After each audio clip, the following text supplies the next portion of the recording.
ನಮಸ್ಕಾರ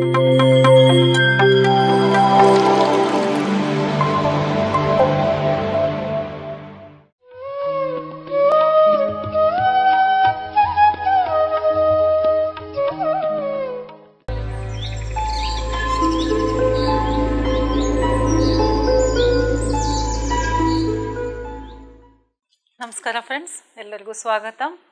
ವಿಶೇಷವಾದ ಈ ಎಪಿಸೋಡ್ಗೆ PMC ಕನ್ನಡದಲ್ಲಿ ನಾವು ಮಾಡ್ತಿರುವ ಸ್ವಾಧ್ಯಾಯದ ಎಪಿಸೋಡಲ್ಲಿ ಅನಸ್ತಾಶಿಯಾ ಅನ್ನುವ ಪುಸ್ತಕದ ಅಧ್ಯಯನ ನಡೀತಾ ಇದೆ ಫ್ರೆಂಡ್ಸ್. ಈ ಅಧ್ಯಯನವನ್ನು ಶುರು ಮಾಡುವ ಮುಂಚೆ ನಮ್ಮೆಲ್ಲರ ಗುರುಗಳಾದ ಬ್ರಹ್ಮರ್ಷಿ ಪಿತಾಮಹ ಡಾಕ್ಟರ್ ಸುಭಾಷ್ ಪತ್ರಿ ಸರ್ ಮತ್ತು ಗುರುಮಾತೆ ಸ್ವರ್ಣಮಾಲಾ ಅಮ್ಮನವ್ರನ್ನ ಸ್ಮರಿಸುತ್ತಾ ಆಸ್ಟ್ರಲ್ ಮಾಸ್ಟರ್ಸ್ ಎನರ್ಜೀಸ್ನ ಕನೆಕ್ಟ್ ಆಗ್ತಾ ನೋಡಿ, ಅದರಲ್ಲಿ ಒಂದು ಅನಸ್ತೇಶಿಯಾ ಮಾಸ್ಟರ್ನು ಬಂದುಬಿಟ್ಟಿದ್ದಾರೆ. ಇವಾಗ ನಮ್ಮ ಅರಿವಿಗೆ ಈಗ ಬಂದಿದ್ದಾರೆ. ಎಲ್ಲ ಮಾಸ್ಟರ್ಸ್ ಯಾವಾಗಲೂ ಇರ್ತಾರೆ, ನಮಗೆ ಗೊತ್ತಿಲ್ಲದೆ ಮಾಸ್ಟರ್ಸ್ ಎಷ್ಟೋ ಜನ ಇದ್ದಾರೆ. ಜಸ್ಟ್ ಇನ್ವೈಟ್ ಮಾಡಿ ಅವ್ರನ್ನ ಕನೆಕ್ಟ್ ಆದರೆ ಸಾಕು ಫ್ರೆಂಡ್ಸ್. ಸೊ ಬನ್ನಿ, ಈ ಒಂದು ಪಯಣವನ್ನು ಮುಂದೆ ಬೆಳೆಸೋಣ. ಹಲವು ಎಪಿಸೋಡ್ಲಿಂದ ನಾವು ನೋಡ್ತಾ ಬಂದ್ವಿ, ಏನು ಇದು ಅನಸ್ತೇಶಿಯಾ ಯಾರು, ಅನಸ್ತಾಶಿಯಾ ಯಾರು, ಮತ್ತು ಈ ವಾಲ್ಡಮೇರ್ ಅವರನ್ನು ಭೇಟಿಯಾದವರು ಯಾರು, ಅದಕ್ಕೂ ಮುಂಚೆ ಅವ್ರು ಹೇಳಿದ ಸಿಡಾರ್ಸ್ ಟ್ರೀಸ್ ಬಗ್ಗೆ ಹೇಳಿದರು, ರಿಂಗಿಂಗ್ ಸಿಡಾರ್ಸ್ ಅದು ಏನು, ಮತ್ತು ಹೇಗೆ ಇವರ ಪರಿಚಯ ಆಯಿತು, 3 ದಿನ ಅವ್ರ ಜೊತೆಲಿ ಕಳೆದಾಗ ಏನೆಲ್ಲ ಆಯಿತು, ಒಂದೊಂದು ದಿನ ಎಷ್ಟೆಷ್ಟು ಜ್ಞಾನವನ್ನು ಅವರು ಪಡೆದರು, ಅದೆಲ್ಲವನ್ನು ಪುಸ್ತಕ ರೂಪದಲ್ಲಿ ಇವತ್ತಿಗೆ ಒಂದು 8 ಪುಸ್ತಕ ಹೊರಗೆ ಬಂದಿದೆ ಫ್ರೆಂಡ್ಸ್. ಇನ್ನೂ 2 ಪುಸ್ತಕ ಬರಲಿದೆ. ವಿಶ್ವದಲ್ಲೇ ಮೊದಲನೇ ದಿನ, ಇದು ಪಬ್ಲಿಷ್ ಆದ ಮೊದಲನೇ ದಿನ 10 ಮಿಲಿಯನ್ ಬುಕ್ಸ್ ಪಬ್ಲಿಷ್ ಆಯಿತು ಫ್ರೆಂಡ್ಸ್, ಸೋಲ್ಡ್ ಔಟ್ ಆಯಿತು. ಅಂದರೆ 1 ಕೋಟಿ ಪುಸ್ತಕ, ಒಂದೇ ದಿನದಲ್ಲಿ 1 ಕೋಟಿ ಪುಸ್ತಕ. ಅಷ್ಟು ಒಂದು ಕ್ರೇಜ್ ಇವಾಗ ಅನಸ್ತಾಶಿಯಾ ಮೂವ್ಮೆಂಟ್ಗಿದೆ, ಒಂದು ರಷ್ಯನ್ ಕಂಟ್ರೀಸಲ್ಲಿ ಮತ್ತು ಯುರೋಪಿಯನ್ ಕಂಟ್ರೀಸ್ನಲ್ಲಿ.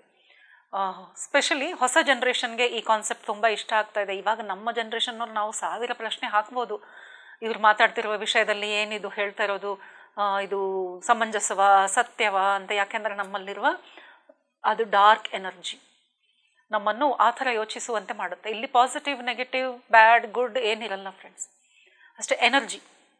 ಫಸ್ಟ್ ಚಾಪ್ಟ್ರಲ್ಲೇ ನಾವು ನೋಡಿದ್ವಿ, ಲವ್ ಎನರ್ಜಿ ಕಳಿಸಿದ್ರೆ ಸೆಲೆಸ್ಟಿಯಲ್ ಬಾಡಿಗೆ ರೀಚ್ ಆಗಿ ರಿಫ್ಲೆಕ್ಟ್ ಆಗಿ ಇಡೀ ಸೃಷ್ಟಿಯನ್ನು ಆ ಒಂದು ಎನರ್ಜಿಯಲ್ಲಿ ಸಮೃದ್ಧಗೊಳಿಸುತ್ತೆ. ಹಾಗೆಯೇ ಒಂದು ಸ್ವಲ್ಪ ಡಾರ್ಕ್ ಎನರ್ಜಿ ಇತ್ತು ಅಂದರೆ ಅದು ಪ್ರಯತ್ನ ಮಾಡುತ್ತೆ ಇಡೀ ಸೃಷ್ಟಿಯಲ್ಲಿ ನನ್ನದೇ ರಾಜ್ಯ ಆಗಲಿ ಅಂತ. ಆದರೆ ಅದು ಮೇಲೆ ಹೋಗೋ ಬದಲು ಭೂಮಿ ಒಳಗೆ ಹೋಗಿ ಒಳಗಿಂದ ಮತ್ತು ಅಲ್ಲಿಂದ ರಿಫ್ಲೆಕ್ಟ್ ಆಗಿ ಬಂದಾಗ ಅದು ಭೂಕಂಪವಾಗಿ ಮತ್ತು ಅರ್ಥಕ್ವೇಕಾಗಿ ಮತ್ತು ವಾಲ್ಕನೋಸು ಆಗಿ ಹೊರಬರುತ್ತೆ ಅಂತ ನಾವು ನೋಡಿದ್ವಿ.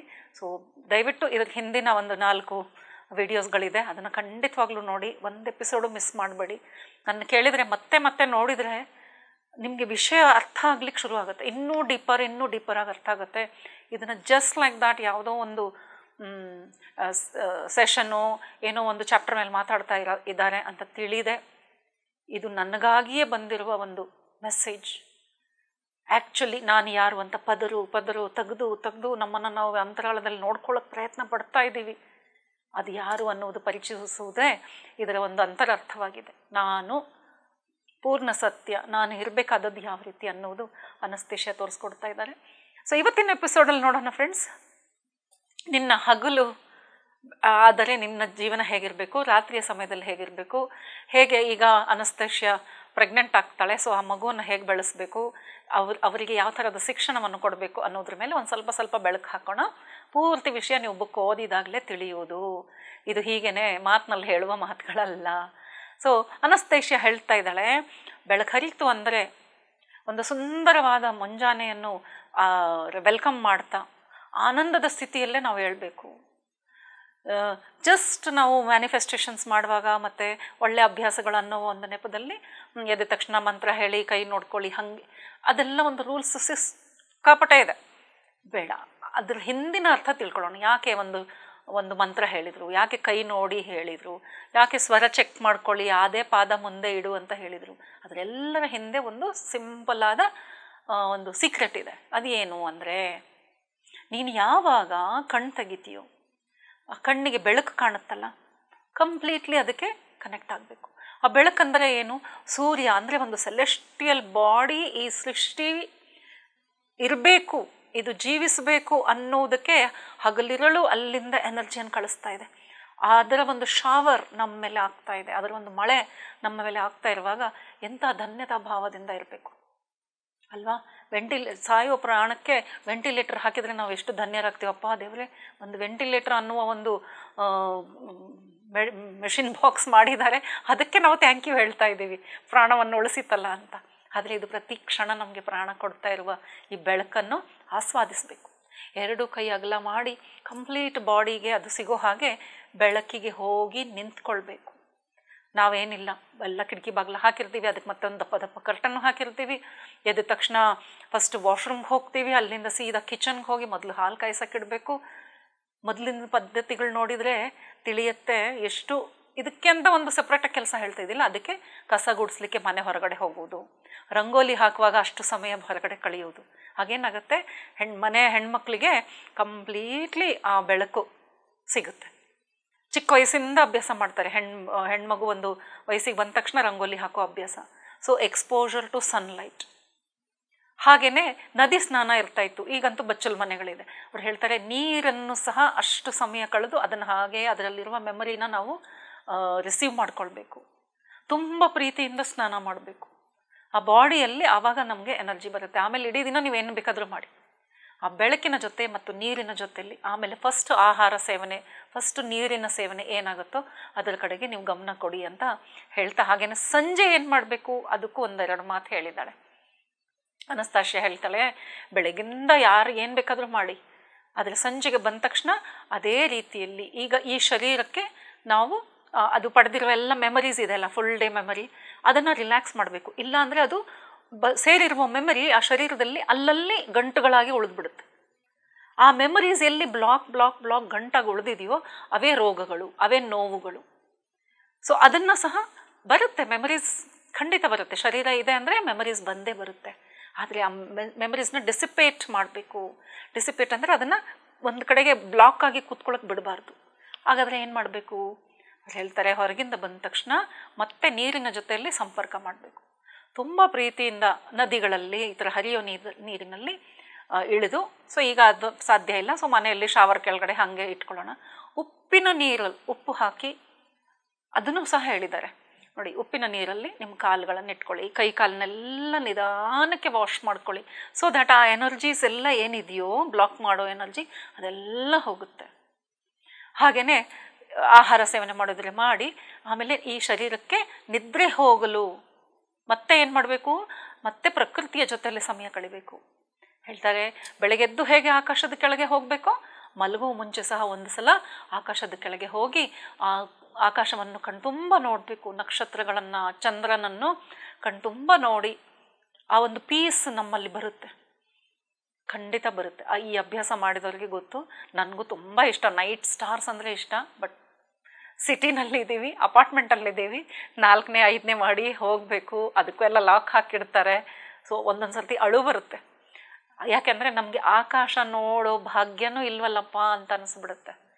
ಯಾಕಾದರೂ ಅಪಾರ್ಟ್ಮೆಂಟಲ್ಲಿ ಬಂದೀವಪ್ಪ ಅಂತ ಅನಿಸುತ್ತೆ. ಸೊ ಯಾರು ಇದಿರೋ ಮತ್ತು ಯಾರು ಇಂಡಿಪೆಂಡೆಂಟ್ ಮನೆಗಳಲ್ಲಿದ್ದೀರೋ, ಯಾರಿಗೆ ಮಹಡಿ ಮೇಲೆ ಹೋಗಿ ಅದನ್ನು ಆಸ್ವಾದಿಸುವ ಕಂಪ್ಲೀಟ್ ಸೌಕರ್ಯ ಇದೆಯೋ ಅವರಂಥ ಭಾಗ್ಯವಂತರು ಇನ್ಯಾರೂ ಇಲ್ಲ ಅನ್ನೋದು ಪದೇ ಪದೇ ಹೇಳಲಿಕ್ಕೆ ಇಷ್ಟಪಡ್ತೇನೆ.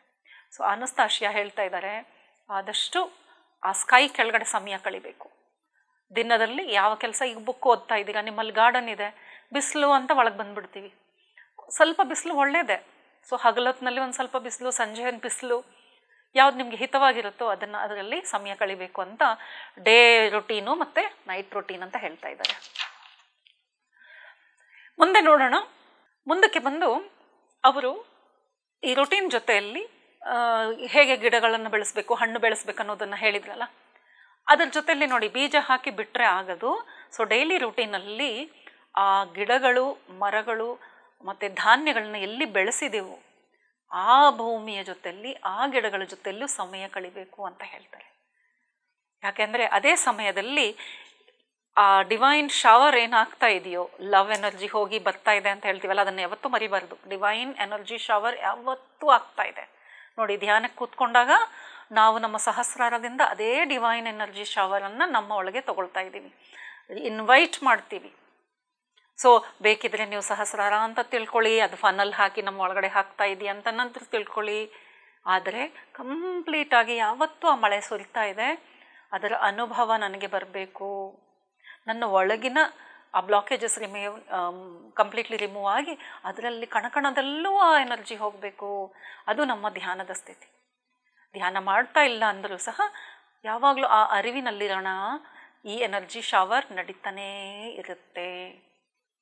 ಸೊ ನಾವೆಲ್ಲಿ ಈ ಕಾಳು ಕಡಿಗಳನ್ನ ಬೆಳೆಸ್ತಾ ಇದ್ದೀವೋ ಅಲ್ಲಿ ಸ್ವಲ್ಪ ಸಮಯ ಭೂಮಿ ಮೇಲೆ ಮಲಗಿ ಆ ಎನರ್ಜಿಯನ್ನು ಸ್ವೀಕಾರ ಮಾಡಬೇಕು. ಯಾವಾಗ ನಾವು ಆ ಎನರ್ಜಿಯನ್ನು ಸ್ವೀಕಾರ ಮಾಡ್ತೀವೋ ನಮ್ಮ ಜೊತೆಗೆ ಆ ಗಿಡ ಮರಗಳು ಸಹ ಆ ಎನರ್ಜಿಯನ್ನು ಸ್ವೀಕಾರ ಮಾಡ್ತಾ ಹೋಗುತ್ತೆ. ಸೊ ಆ ಜೊತೆಯಾಗಿ ಮಾಡೋದ್ರಿಂದ ಆ ಬಾಂಡಿಂಗ್ ಒಂದು ಕ್ರಿಯೇಟ್ ಆಗುತ್ತೆ. ನಾವು ಬೆಳೆಸಿರುವ ಕಾಳು ಕಡಿ ಹಣ್ಣು ಹಂಪಲು ಜೊತೆಯಲ್ಲಿ ನನ್ನ ಬಾಂಡಿಂಗು ಆ ಭೂಮಿ ಜೊತೆಯಲ್ಲಿ ಅದರ ಬಾಂಡಿಂಗ್ ಒಂದು ಕ್ರಿಯೇಟ್ ಆಗುತ್ತೆ. ಈಗ ನೋಡೋಣ ಫ್ರೆಂಡ್ಸ್, ಅದರ ಜೊತೆಯಲ್ಲಿ ಈಗ ಅವಳು ಗರ್ಭಧಾರಣೆ ಮಾಡಿದರೆ ಮಗುವನ್ನು ಹೇಗೆ ಬೆಳೆಸಬೇಕು ಅನ್ನೋದ್ರ ಬಗ್ಗೆ ಒಂದೆರಡು ಮಾತು ಹೇಳಿದ್ದಾರೆ. ಅನಸ್ತೇಷ್ಯ ಹೇಳ್ತಾಳೆ, ಈ ಪ್ರಕೃತಿ ಮತ್ತು ಯೂನಿವರ್ಸಿನ ಮೈಂಡ್ ಏನಿದೆಯೋ ಅದು ಒಂದಾಗಿರುತ್ತೆ. ಆ ಒಂದು ಅದೇ ವೈಬ್ರೇಷನಲ್ಲಿರುತ್ತೆ. ಅದು ಬೇರೆ ಅಲ್ಲ, ಇದು ಬೇರೆ ಅಲ್ಲ. ಏನು, ನಮ್ಮ ಸುತ್ತ ಇರುವ ಪ್ರಕೃತಿ ಮತ್ತು ಯೂನಿವರ್ಸ್ನ ಮೈಂಡ್. ಸೊ ಯಾವಾಗ ಒಂದು ಮಗು ಹುಟ್ಟುತ್ತೋ ಅದು ಆ ಯೂನಿವರ್ಸಿಂದ ಬೇರೆ ಅಲ್ಲ, ಈ ಪ್ರಕೃತಿಯಿಂದ ಅದು ಬೇರೆ ಅಲ್ಲ. ಹುಟ್ಟಿದ ಆ ಜೀವಿಯನ್ನು ಈ ಪ್ರಕೃತಿ ಒಂದು ಕಿಂಗ್ ಆಗಿ ನೋಡುತ್ತೆ, ರಾಜ ಆಗಿ ನೋಡುತ್ತೆ ಅಂತ ಹೇಳ್ತಾ ಇದ್ದಾಳೆ. ಅದರ ಸ್ವಾಗತ ಹಾಗೆ ನಡೆಯುತ್ತೆ. ಆ ರಾಜ ಏನು ಹುಟ್ಟುತ್ತಾನೆ ಅದಕ್ಕೆ ಬೇಕಾಗಿರುವ ಎಲ್ಲ ಸೌಕರ್ಯಗಳು ಈ ಪ್ರಕೃತಿ ಕೊಡುತ್ತೆ. ಸೊ ನಾವೇನು ಮಾಡ್ತೀವಿ, ಒಂದು ಮಗು ಹುಟ್ಟಿದಾಗ ಅದು ಅದು ಹೆಲ್ಪ್ಲೆಸ್ ಅಂತ ನಾವು ತಿಳಿತಾ ಇದ್ದೀವಿ. ಆದರೆ ಅದು ಎಲ್ಲ ಸೌಕರ್ಯಗಳನ್ನು ತಗೊಂಡೇ ಹುಟ್ಟಿರುತ್ತೆ. ಅದಕ್ಕೆ ಎಲ್ಲವೂ ಗೊತ್ತು. ಅದಕ್ಕೆ ಬೇಕಾಗಿರುವುದು ಎಲ್ಲವೂ ಪ್ರಕೃತಿ ನೀಡುತ್ತೆ. ಅದು ಹೇಗೆ ಅಂತ ನೋಡಿದರೆ ನೋಡಿ, ಒಂದು ಮಗು ಹುಟ್ಟುತ್ತೆ, ಅದಕ್ಕೆ ಕಣ್ ತೆಗೆದ ತಕ್ಷಣ ಎಲ್ಲ ನಾಲೆಜ್ ಇದೆ. ಆದರೆ ನಾವು ತಂದೆ ತಾಯಿ ಆದವರು ಮತ್ತು ಸಮಾಜ ಅನ್ನುವವರು ಏನು ಮಾಡ್ತೀವಿ, ನಮಗೆ ತಿಳಿದ ಒಂದು ನಾಲೆಜ್ ಕೊಡಲಿಕ್ಕೆ ಪ್ರಯತ್ನ ಪಡ್ತೀವಿ. ಅದು ಕಣ್ಬಿಟ್ಟು ನೋಡುತ್ತೆ, ಏನಪ್ಪ ಸುತ್ತು ಮುತ್ತು, ಇದಕ್ಕೊಂದು ತೊಟ್ಟಿಲು, ಇದೊಂದು ರೂಮು, ಅದರಲ್ಲಿ ಒಂದು ಮನುಷ್ಯ ಇದ್ದಾನೆ, ಅವನ ತಂದೆ ಅಂತೆ, ಇವಳು ತಾಯಿ ಅಂತೆ, ಅಮ್ಮ ಅಪ್ಪ ಅಂತ ನಾವು ಮಾತಿಗೆ ಹೇಳ್ತಾ ಇದ್ರೆ ಇವರೇನೋ ಅಮ್ಮ ಅಪ್ಪ ಅಂತೆ ಅಂತ ಆ ಮಗುಗೆ ನಾವು ಅದರ ನಾಲೆಜ್ ಅಲ್ಲದೆ ನಾವು ಬೇರೆ ನಾಲೆಜ್ ಫೀಡ್ ಮಾಡ್ಲಿಕ್ಕೆ ಶುರು ಮಾಡಿಬಿಡ್ತೀವಿ. ಆದರೂ ಅದು ನೋಡಿ ಎಷ್ಟು ಚಿಕ್ಕ ಮಗು ಅದನ್ನು ಸ್ವೀಕಾರ ಮಾಡುತ್ತೆ. ಇದು ನಾನು ಇರುವ ಜಾಗ, ನಾನು ಇಲ್ಲಿ ಅಡ್ಜಸ್ಟ್ ಮಾಡ್ಕೊಳ್ಬೇಕು, ಇದನ್ನು ಆಡಕ್ಕೆ ಕೊಡ್ತಾರೆ, ಇದನ್ನು ಎತ್ಕೊಳ್ತಾರೆ, ನನ್ನನ್ನು ನಗಿಸ್ತಾರೆ. ನಾವು ಅದನ್ನು ಹೆಲ್ಪ್ಲೆಸ್ ಅಂತ ತಿಳ್ಕೊಳ್ತಾ ಇದ್ದೀವಿ. ಅದು ಅಯ್ಯೋ ಪಾಪ ಇವ್ರುಗಳೆಲ್ಲ ನನಗೋಸ್ಕರ ಏನೇನೋ ಮಾಡ್ತಾ ಇದ್ದಾರೆ ಅಂತ ಅದಕ್ಕೆ ತಿಳಿತಾ ಹೋಗುತ್ತೆ. ಇನ್ನೊಂದು ವಿಶೇಷವಾದ ಮಾತನ್ನು ಈ ಪಾಠ ಓದ್ತಾ ಇದ್ರೆ ನನಗೆ ನಿಜವಾಗ್ಲೂ ನಗು ಬರುತ್ತೆ. ಇದನ್ನು ಎಲ್ಲೋ ಮೂವಿಯಲ್ಲಿ ತೋರಿಸಿದ್ರು, ಆದರೆ ಇದು ಎಷ್ಟು ಸತ್ಯ ಅನ್ನೋದು ಈಗ ಗೊತ್ತಾಗ್ತಾ ಇದೆ. ಏನಂದರೆ ಆ ಮಗುಗೆ ಆನಂದವಾಗಿರೋದು ಗೊತ್ತು, ಯಾಕೆಂದರೆ ಅದು ಅದೇ ಸ್ಥಿತಿಯಿಂದ ಬಂದಿದೆ. ಅದು ಈ ಸೃಷ್ಟಿಯಲ್ಲಿ ಬಂದಿರುವ ಒಂದು ಕಂಪ್ಲೀಟ್ ನಾಲೆಜ್ ಬೀಯಿಂಗ್ ಅದು. ಸೊ ಅದಕ್ಕೆ ಆನಂದನೇ ಗೊತ್ತು, ಲವ್ ಎನರ್ಜಿಯಿಂದ ಬಂದಿರೋದು ಅಲ್ವಾ. ಕ್ರಿಯೇಟರ್ ಆಗಿ ಅವರಿಬ್ಬರು, ಒಂದು ಗಂಡು ಹೆಣ್ಣು ಕ್ರಿಯೇಟರ್ ಆಗಿ ಆನಂದದ ಸ್ಥಿತಿಯಲ್ಲಿ ಹುಟ್ಟಿಸಿದ ಒಂದು ಮಗು ಇದು. ಅದಕ್ಕೆ ಗೊತ್ತಿರುವುದು ಆ ಒಂದು ಎನರ್ಜಿ ಮಾತ್ರ. ನಾವಿಲ್ಲಿ ಅದನ್ನು ಬೆಚ್ಚಗೆ ಇಡಬೇಕು ಅಂತ ಬಟ್ಟೆನಲ್ಲಿ ಸುತ್ತಿ ಮಾಡಿ ಅದಕ್ಕೆ ಆರ್ಟಿಫಿಷಿಯಲ್ ಆಗಿ ವಾರ್ಮ್ತ್ ಕೊಡಲಿಕ್ಕೆ ಪ್ರಯತ್ನ ಪಡ್ತಾ ಇರ್ತೀವಿ. ಅದು ಹೇಳುತ್ತೆ, ಯಾಕಪ್ಪ ನನಗೆ ಹಿಂಸೆ ಕೊಡ್ತಾ ಇದ್ದೀರಾ, ನನಗೆ ಇದು ಬೇಕಿಲ್ಲ. ಬಿಕಾಸ್ ನ್ಯಾಚುರಲಿ ಬೆಳಿಬೇಕು ಮಕ್ಕಳು. ನಾವಿಲ್ಲ, ಇದಕ್ಕೊಂದು ಮೆದುವಾಗಿ ಬಟ್ಟೆ ಹಾಕಬೇಕಂತೆ, ಮೇಲೆ ಒಂದು ಸ್ವೆಟ್ರ್ ಹಾಕಬೇಕಂತೆ, ಕೈಗೆಲ್ಲ ಗ್ಲೌಸ್ ಹಾಕಬೇಕಂತೆ, ಟೋಪಿ ಹಾಕಬೇಕಂತೆ, ಏನೆಲ್ಲ ಹೊಸದು ಇನ್ನೂ ಹೆಚ್ಚು ಮಾಡ್ತಾ ಇದ್ದೀವಿ ನಾವು. ಬಿಸಿಲು ಪ್ರದೇಶ ಇದ್ದರೂ ಸಹ ಇದೆಲ್ಲವನ್ನು ಮಾಡ್ತಾ ಇದ್ದೀವಿ. ಆಗ ಮಗು ಅಳುತ್ತೆ, ಅಯ್ಯೋ ಕರ್ಮವೇ, ನನಗೆಲ್ಲ ಗೊತ್ತು, ನನ್ನ ಶರೀರವನ್ನು ಹೆಂಗೆ ಇಟ್ಕೊಳ್ಬೇಕು ಅಂತ, ನನಗೆ ಈ ಥರ ಹಿಂಸೆ ಕೊಡಬೇಡಿ, ದಿಸ್ ಈಸ್ ನಾಟ್ ನ್ಯಾಚುರಲ್, ಇದು ಪ್ರಾಕೃತಿಕವಾಗಿಲ್ಲ, ನಾನು ಬೆಳೆಯೋದಕ್ಕೆ ಇದೆಲ್ಲ ಅವಶ್ಯಕವಿಲ್ಲ ಅಂತ ಅದು ಅಳುತ್ತೆ. ಅದಕ್ಕೆ ನಾವು ಹಸುವಾಗಿದೆ ಅಂತ ಹೇಳಿಬಿಟ್ಟು ಮೇಲೆ ನಮಗೆ ಇಷ್ಟ ಆಗಿದ್ದನ್ನು ಬಾಯಿಗೆ ತುರುಕ್ಲಿಕ್ಕೆ ನೋಡ್ತೀವಿ.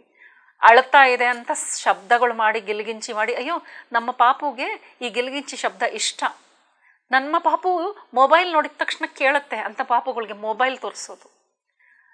ಆ ಮಗುಗೆ ಇದೆಲ್ಲ ಬೇಕಿಲ್ಲ, ಅದು ಹೇಳುತ್ತೆ ನನಗೆ ಇದೆಲ್ಲ ಬೇಕಿಲ್ಲ, ಯಾಕೆ ಇಷ್ಟೆಲ್ಲ ನನಗೆ ಹಿಂಸೆ ಕೊಡ್ತಾ ಇದ್ದೀರಾ ಅಂತ. ಸೊ ಕ್ರಮೇಣ ಹಾಗೇನೆ ತಿನ್ನೋ ವಿಷಯದಲ್ಲಿ ಬಂದ್ರೂ ನನಗೆ ಸರಿ ಅನಿಸಿದ್ದನ್ನು ನಾನು ಆ ಮಗುಗೆ ಆಹಾರವಾಗಿ ಕೊಡ್ತೀನಿ. ಅನಸ್ತಾಶಿಯಾ ಹೇಳ್ತಾಳೆ ಮಗುವನ್ನು ಪ್ರಾಕೃತಿಕವಾಗಿ ಬಿಟ್ಬಿಡಿ ಅಂತ. ಆಗ ವಾಲ್ಡೆಮರ್ ಕೇಳ್ತಾರೆ, ನೀನೇನೋ ಕಾಡದಲ್ಲಿ ಬೆಳೆದಿದ್ಯಾ, ಈ ಥರ ಮಾತಾಡ್ತೀಯಾ, ನಾವು ಸಿವಿಲೈಸ್ಡ್ ಜನ, ನಾವು ಹಾಗೆ ಮಗುನ ಬಿಡ್ಲಿಕ್ಕಾಗತ್ತಾ ಅಂತ ಹೇಳಿದಾಗ ಅವಳು ಪ್ರತಿಯೊಂದು ಪ್ರಶ್ನೆಗೆ ಉತ್ತರ, ಹಾಗೇನೆ ಇವ್ರು ಕೇಳೋ ಪ್ರಶ್ನೆನೂ ಅಷ್ಟೇ ಸುಂದರವಾಗಿದೆ. ಅವ್ನು ಹೇಳ್ತಾನೆ, ನನಗೆ ಅಪ್ಲೈ ಆಗೋ ಆನ್ಸರ್ ನನಗೆ ಹೇಳು, ನೀನು ಸುಮ್ಮನೆ ಎಲ್ಲೋ ಕಾಡಲ್ಲಿ ಬೆಳೆದಿದ್ದಕ್ಕೆ ಅದರದ್ದೊಂದು ಸಮಂಜಸವಾದ ಉತ್ತರ ನನಗೆ ಬೇಕಿಲ್ಲ. ಅದು ಇವತ್ತು ಅಪ್ಲೈ ಆಗುತ್ತಾ, ಇವತ್ತಿನ ಸಿಟಿ ಲೈಫ್ಗೆ ಅಪ್ಲೈ ಆಗುತ್ತಾ, ಆ ಎಜುಕೇಷನು ಅದು ಎಲ್ಲ ವಿಷಯದಲ್ಲಿ ಮಾತುಗಳಾಗುತ್ತೆ. ಆ ವಿಷಯಕ್ಕೆ ಬಂದಾಗ ಅನಸ್ತಾಶಿಯಾ ಹೇಳ್ತಾಳೆ, ಮಗುಗೆ ಯಾವುದನ್ನು ನೀವು ಹೇಳ್ಕೊಡ್ಬೇಡಿ. ನಾವು ಆ್ಯಪಲ್ ಆ್ಯಪಲ್ ಬನಾನಾ ಅಂತ ಮಾಡ್ಕೊಂಡು ಕೂತ್ಕೊಳ್ತೀವಿ. ಈ ಥರ ಎಲ್ಲ ನೀವು ಹೇಳಬೇಡಿ, ಆ ಮಗು ತನ್ನಷ್ಟು ತಾನೇ ತಿಳ್ಕೊಳ್ಳುತ್ತೆ. ಆಗ ವಾಲ್ಡೆಮರ್ ಕೇಳ್ತಾರೆ, ಭಾಷೆ ಹೇಗೆ ತಿಳ್ಕೊಳ್ಳುತ್ತೆ, ಭಾಷೆ ನಾವು ತಾನೇ ಹೇಳ್ಕೊಡ್ಬೇಕು ಅಂತ. ಅವ್ರು ಹೇಳ್ತಾರೆ, ಅವಶ್ಯಕತೆ ಇಲ್ಲ, ಭಾಷೆ ಅವಶ್ಯಕತೆ ಇಲ್ಲ, ಮೊದಲು ಅದರದ್ದು ಪರಿಚಯ ಆಗಲಿ, ಯಾವ ಪರಿಸರದಲ್ಲಿ ಅದು ಬಂದಿದೆಯೋ ಅದ್ರ ಪರಿಚಯ ಅದಕ್ಕಾಗತ್ತೆ, ಅದು ಸರಿನೋ ತಪ್ಪು ಎಲ್ಲ ಮಗು ಗೊತ್ತಾಗತ್ತೆ ಅಂತ. ಇದು ತುಂಬ ಸತ್ಯ ಫ್ರೆಂಡ್ಸ್. ಹಳ್ಳಿಗಳಲ್ಲಿ ನಾವು ನೋಡ್ಬೋದು, ಹೆಚ್ಚಿನ ಸಮಯ ಇದಕ್ಕೆಲ್ಲ ಅವರು ಟೈಮ್ ವೇಸ್ಟ್ ಮಾಡೋಕ್ಕೆ ಟೈಮ್ ಇರಲ್ಲ ಅವ್ರಿಗೆ. ಮಗು ಹೆತ್ತಿದ್ರ, ಊಟಕ್ಕೆ ಹಾಕಿದ್ರ ಬಿಟ್ಬಿಡ್ತಾರೆ, ಆ ಮಗು ತೆವಳ್ಕೊಂಡು ಆಡ್ಕೊಂಡು ಬಿದ್ದು ತಗಲಿ ಅದ್ರ ಜೊತೆಲಿದ್ದ ಸಣ್ಣ ಮಕ್ಕಳು ಏನೋ ಒಂದು ಮಾಡಿಕೊಂಡು ನ್ಯಾಚುರಲ್ ಆಗಿ ಬೆಳಿಲಿಕ್ಕೆ ಬಿಡ್ತಾರೆ. ಚಳಿಯಲ್ಲಿ ಚಳಿ ಹತ್ತಬೇಕು, ಬಿಸಿಲಲ್ಲಿ ಸ್ವಲ್ಪ ಬೆವರಬೇಕು. ನಮಗೆ ಚಳಿ ಆಗಲಿಕ್ಕೂ ಬಿಡಲ್ಲ, ಬೆವರ್ಲಿಕ್ಕೂ ಬಿಡಲ್ಲ. AC ಹಾಕಿ ಪಾಪಗೆ ನಿದ್ದೆ ಬರಲ್ಲ ಅಂತ ನಾವು ಈ ಥರದ್ದೆಲ್ಲ ರೂಲ್ಸ್ ಮಾಡ್ಕೊಂಡು ಹೋಗ್ತೀವಿ. ಆದರೆ ಆವಾಗೇನಾಗುತ್ತೆ, ಈ ಥರದ ಆರ್ಟಿಫಿಷಿಯಲ್ ಇಂಟೆಲಿಜೆನ್ಸ್ ತುಂಬ್ತಾ ತುಂಬ್ತಾ ತುಂಬ್ತಾ ಆ ಮಗು ನ್ಯಾಚುರಲ್ ಆಗಿ ಏನು ನಾಲೆಜ್ ತೊಗೊಂಡು ಬಂದಿದೆಯೋ, ಯಾವ ಕೆಪಾಸಿಟಿ ಇದೆಯೋ ನಾಲೆಜನ್ನು ಗ್ರಹಿಸುವ ಕೆಪಾಸಿಟಿ, ಆ ಮೆಮೊರಿ ಲಾಸ್ ಆಗ್ತಾ ಹೋಗುತ್ತೆ. ಅದಕ್ಕೆ ಈ ಆರ್ಟಿಫಿಷಿಯಲ್ ಇಂಟೆಲಿಜೆನ್ಸೇ ಅಭ್ಯಾಸ ಆಗಿ ಹೋಗ್ಬಿಡುತ್ತೆ. ಅದರಿಂದಾಗಿ ಅನಸ್ತಾಶಿಯಾ ಹೇಳ್ತಾರೆ, ಪ್ರಾಕೃತಿಕವಾಗಿ ಸ್ಕೂಲ್ಸು ಹಾಗೆ ಇರಬೇಕು ಅಂತ. ಆಗ ಅವನು ನಗ್ತಾನೆ, ಓ ನೀನಿನ್ನ ಸ್ಕೂಲ್ ಮೇಲೂ ಕಮೆಂಟ್ ಮಾಡ್ತೀಯಾ, ಈಗಿನ ಕಾಲದಲ್ಲಿ ಇಂಥ ಸ್ಕೂಲ್ ಇರಲಿಲ್ಲ ಅಂದರೆ ನಾಲೆಜ್ ಹೇಗೆ ಬರುತ್ತೆ, ನೀನು ಹೇಳುವ ನಾಲೆಜ್ ಏನೋ ಹಣ್ಣು ಹಂಪಲು ತಿನ್ನೋದು ಬೆಳೆಯೋದ್ರವರೆಗೆ ಸರಿ, ಬೇರೆ ನಾಲೆಜು ಬೇಕಲ್ಲ. ವಿಶ್ವದಲ್ಲಿ ಬರೀ ಬದುಕೋದೊಂದೇ ಒಂದು ನಾಲೆಜಾ? ಸೈನ್ಸ್ ಇದೆ, ಮ್ಯಾಥಮೆಟಿಕ್ಸ್ ಇದೆ, ಟೆಕ್ನಾಲಜಿ ಇದೆ, ಈ ಜ್ಞಾನ ಹೇಗೆ ಪಡಿಬೇಕು? ಈ ಥರ ಬರೀ ನೇಚರು ನ್ಯಾಚುರಲ್ ಆಗಿ ಕಲಿಯೋದು ಅಂತಂದರೆ ಅವಳು ಹೇಳ್ತಾಳೆ, ಎಲ್ಲ ನಾಲೆಜ್ ನ್ಯಾಚುರಲ್ ಆಗಿ ಬರುತ್ತೆ. ನೀವು ತಿಳಿದ ಹಾಗೆ ಸೋ ಕಾಲ್ಡ್ ಸೈಂಟಿಸ್ಟ್ಗಳು ಯಾವುದನ್ನು ಕಂಡು ಹಿಡಿತಾ ಇದ್ದಾರೆ ನೋಡಿ, ಪದಗಳ ಬಳಕೆ ನೋಡಿ, ಯಾವುದನ್ನು ಕಂಡು ಹಿಡಿತಾ ಇದ್ದಾರೆ ಅದು ಆಲ್ರೆಡಿ ಇದೆ.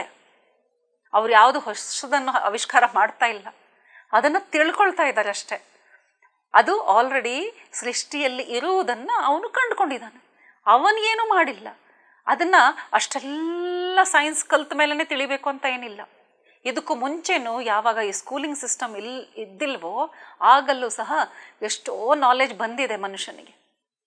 ಅವನು ಲಿಖಿತ ರೂಪದಲ್ಲಿ ಎಲ್ಲೂ ಬರೆದಿಟ್ಟಿಲ್ಲ, ಆದರೆ ಅವನಿಗೆ ನಾಲೆಜ್ ಇದ್ದಿಲ್ಲ ಅಂತ ನೀವು ತಿಳಿಬಾರ್ದು. ಆಗ ಮತ್ತೆ ಒಂದು ವಿಷಯ ಕೇಳ್ತಾನೆ, ಓ ಹಾಗಾದರೆ ಟೆಕ್ನಾಲಜಿ ಎಲ್ಲ ಬಂದ್ಬಿಡುತ್ತಾ ಸ್ಕೂಲ್ಗೆ ಹೋಗ್ದಿದ್ರೆ?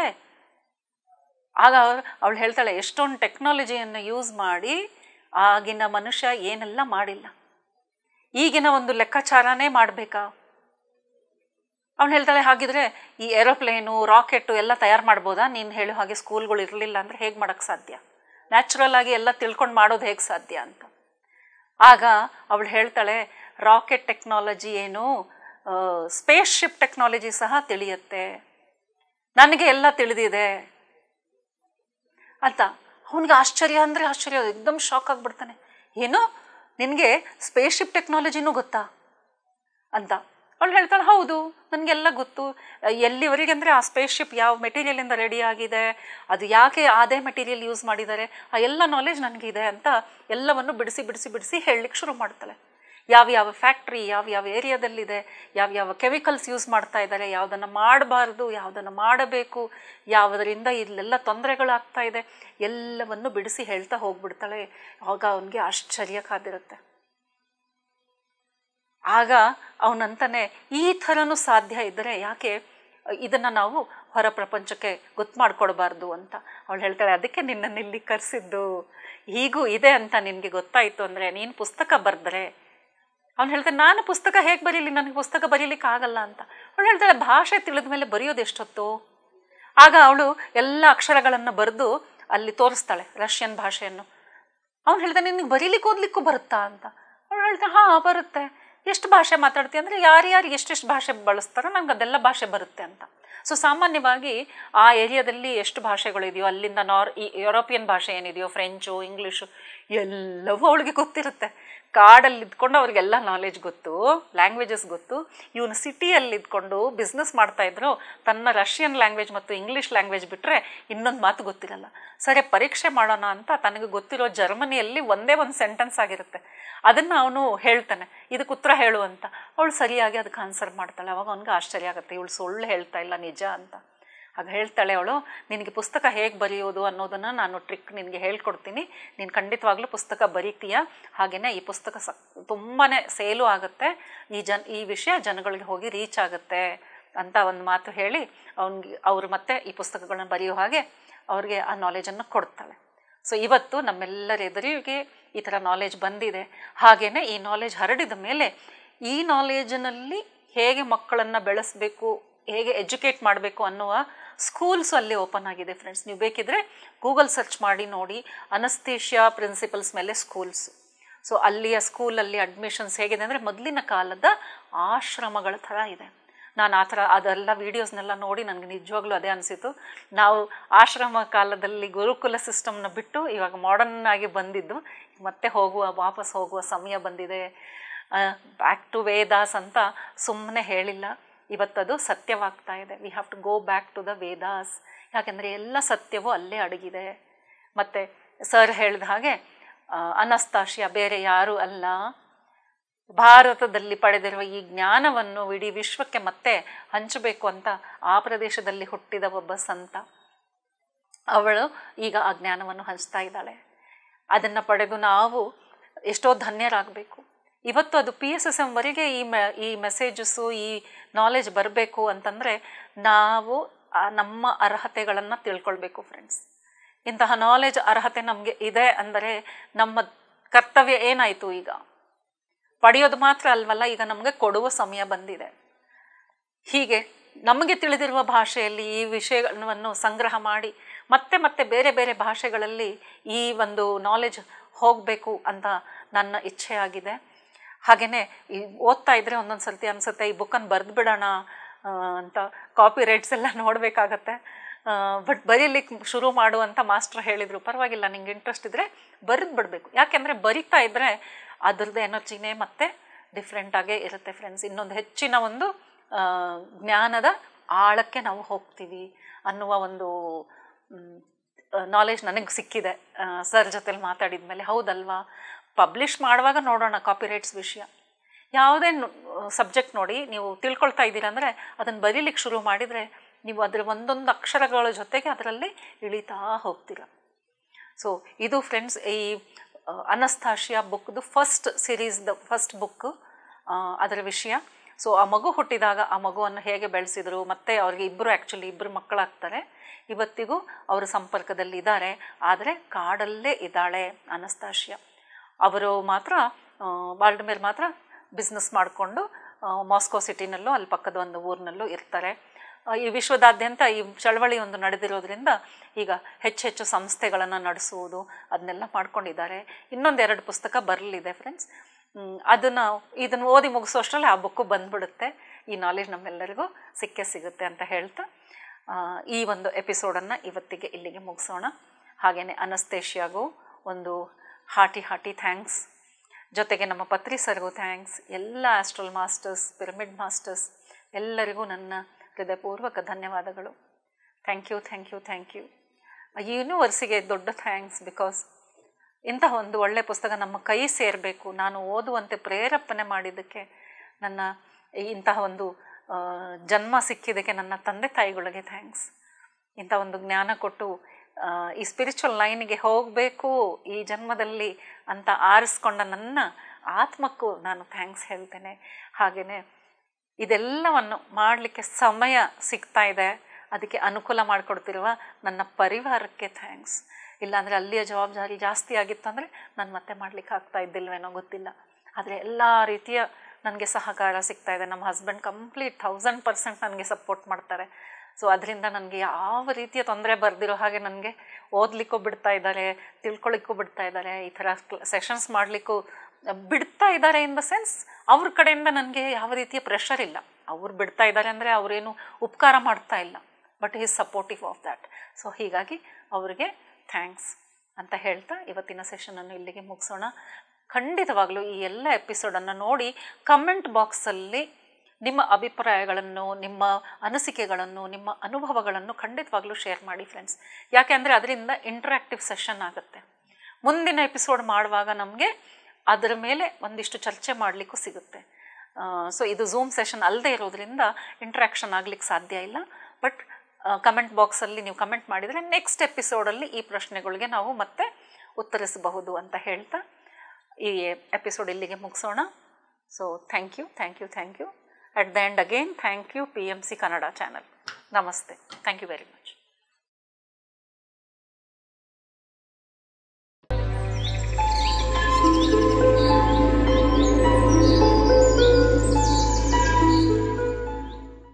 PMC ಕನ್ನಡ ಚಾನೆಲ್ ಅನ್ನು ಲೈಕ್ ಮಾಡಿ, ಶೇರ್ ಮಾಡಿ, ಸಬ್ಸ್ಕ್ರೈಬ್ ಮಾಡಿ ಮತ್ತು ಮಾಡಿಸಿ. ಎಲ್ಲರಿಗೂ ಧನ್ಯವಾದಗಳು.